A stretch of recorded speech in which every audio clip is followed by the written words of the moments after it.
what's any good book about? It's a book about life, choices and consequences.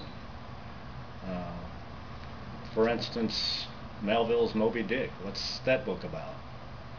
Some say it's just a book about a man's chase for a white whale. Well, if you had to simplify my book in those terms, my book's about a letter that I've written to my son, my young son.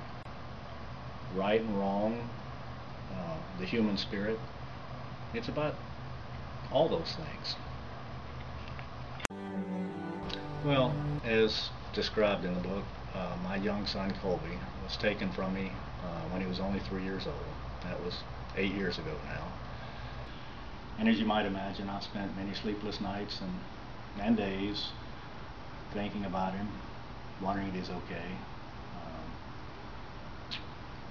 You know, trying to remember the smell of him when I hugged him.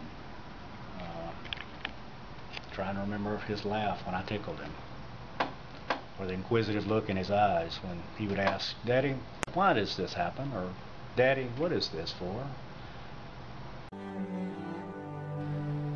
And I just imagined that he would continue to have many questions about life, and particularly about what happened in our lives. And so I wanted to try to provide some of those answers. Well, I'm getting older now, and I guess I'm beginning to, or I recognized a noticeable decline in my own health. And I guess my own awareness of a definitive and perhaps rapidly approaching conclusion to my own path in life fueled a fear in me that my boy may never have many of his own questions answered. And I wanted him to be provided Daddy's answers to those inevitable questions, even if I was no longer around to provide them. Well, for me, the immediate impact would be a peace of mind, I suppose, in knowing that the answers that a daddy could provide his son had been documented and placed somewhere for him to read at his convenience. I think the more long-lasting impact would be a reminder, a renewed awareness for all of us about who we are. And a letter to CAS reminds us of sometimes the ugly side of mankind that we need to be reminded of from time to time.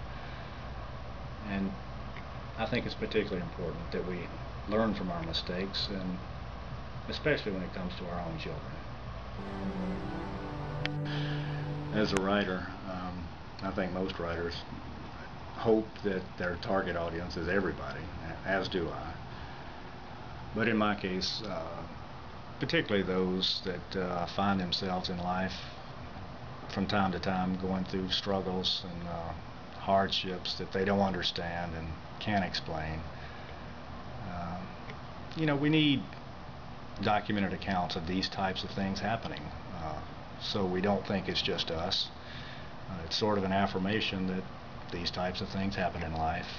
They've happened to others. They will happen to you too at some point. And so I think that certainly they will be the most touched by the book. I cried again last night. Not that unusual, really. My prison of the heart is deep, dark, and oppressive as it was over 8 years ago when the cell door of our prison of confinement first closed.